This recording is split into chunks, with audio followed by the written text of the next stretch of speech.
You don't feel attached to people who hurt you because you enjoy suffering. You feel attached because your mind confuses pain with connection.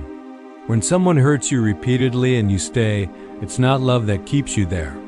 It's a psychological bond formed through emotional inconsistency.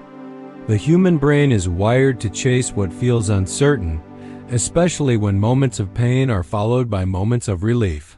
That cycle creates attachment far stronger than kindness ever could.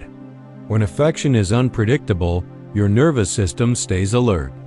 You wait, you hope, you endure. And slowly, your identity becomes tied to whether they choose you or not.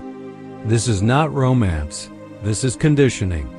When someone alternates between closeness and distance, your brain releases stress chemicals during the distance and relief chemicals when they return. That relief feels powerful. It feels meaningful. And your mind mistakes that emotional contrast for love.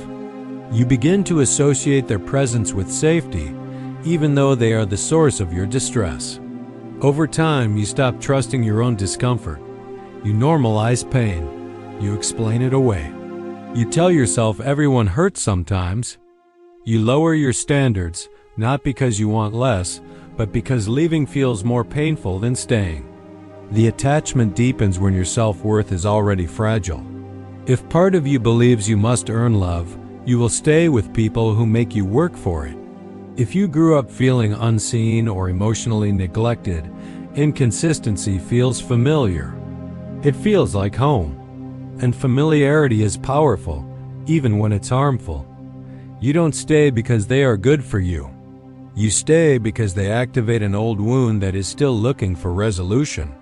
You believe that if you can just love them enough, be patient enough, or understand them deeply enough, the pain will finally stop. But it rarely does, because the attachment was never built on mutual care. It was built on hope, fear, and emotional hunger. The darkest truth is this: attachment does not mean compatibility. It does not mean safety. It does not mean love. It means your nervous system has learned to associate that person with emotional survival.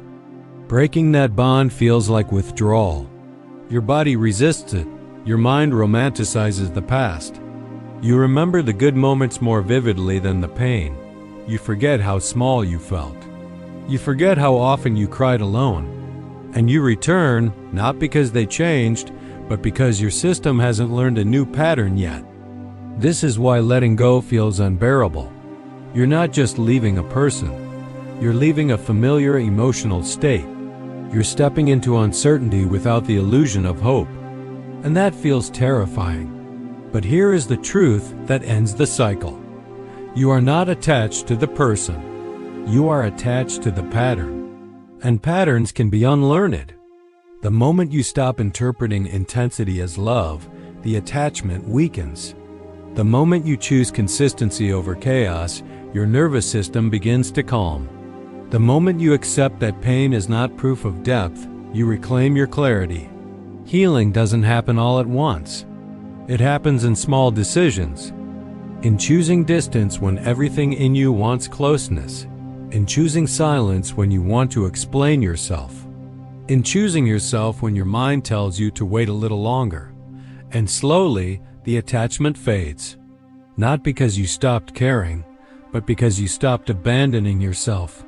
The people who hurt you lose their power the moment you stop trying to extract love from pain. And when that happens, you finally understand, attachment was never love, it was survival.